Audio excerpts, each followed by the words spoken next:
À présent, passons à l'insertion d'un icône. Alors vous avez depuis les dernières versions, depuis 2019, dans Insertion, vous avez Icône. Et c'est vraiment très intéressant parce que vous avez entre autres des pictogrammes très modernes. Donc je me rends sur Icône, dans le menu Insertion, Icône. Voilà, et j'ai effectivement sous les yeux quantité de pictogrammes, voilà, assez modernes.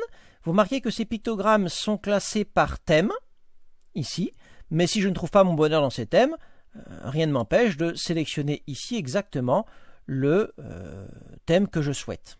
Remarquez au passage que vous avez aussi, derrière Icône, vous avez aussi quantité d'images que vous pourrez aller chercher. Vous avez des vignettes de personnes, voilà, comme ceci. Vous avez des autocollants, ce qu'ils appellent des autocollants. Voilà, plein de petites figurines. Vous avez également des vidéos que vous pourrez insérer sur PowerPoint, des illustrations, voilà, ou encore des personnages de dessins animés. Vous voyez, c'est fourni. Il n'y a pas seulement que ces pictogrammes, que ces icônes, mais il y a quantité d'autres possibilités. Mais pour l'heure, je me mets sur Icône et je vais ici vouloir quelque chose qui a trait au voyage. Donc je vais taper voyage en regardant ce qu'on me propose. Et là, effectivement, j'ai plusieurs pictogrammes qui reprennent le thème du voyage. Je vais donc prendre celui-ci qui me convient. Je le clique et je fais insérer. Il est ici. Je le déplace comme ceci. Voilà, je peux le déplacer absolument partout où je veux sur PowerPoint. Et je vais l'agrandir avec les poignées de redimensionnement, mais en prenant bien l'angle pour que ce soit proportionnel. Voilà, j'ai ce pictogramme ici. Mais sa couleur noire ne me satisfait pas. Alors, il y a un réflexe à avoir sur PowerPoint, c'est quand je suis sur un objet, il y a toujours un onglet, un menu qui s'ouvre en haut sur PowerPoint propre à cet objet. Et regardez ce qui s'est ouvert en haut, vous avez effectivement format de graphique. Si je quitte l'objet, je perds le menu. Et c'est systématiquement vrai. Si vous prenez ce réflexe, vous allez vraiment gagner un temps précieux sur PowerPoint. Regardez, je resélectionne l'image. Et j'ai, vous avez remarqué, format de l'image. Il est apparu. Alors il faut que je clique dessus. Il est apparu, mais il n'est pas actif. Voilà, je suis sur format de l'image. Cette fois, il est bien souligné. J'ai tous les outils pour formater cette image. Je clique sur cette icône. J'ai format graphique. Je clique sur format graphique et j'ai tous les outils pour formater cette icône.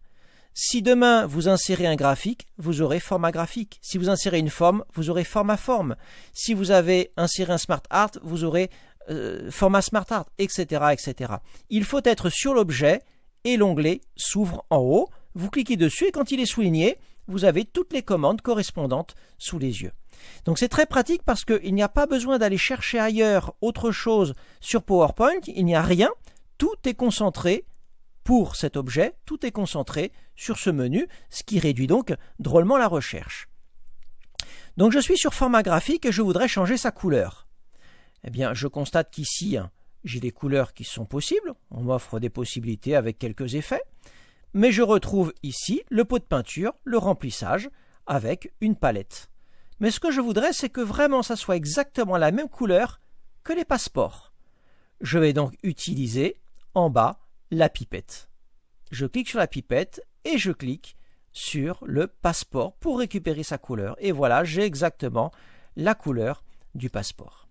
Donc nous avons vu une chose très intéressante, deux choses dans ce tutoriel. Premièrement, en allant sur Insertion, Icône, vous avez quantité de choses depuis les dernières versions qui sont vraiment très utiles sur PowerPoint, notamment, derrière Icône, quantité de pictogrammes tout à fait modernes classés par thème.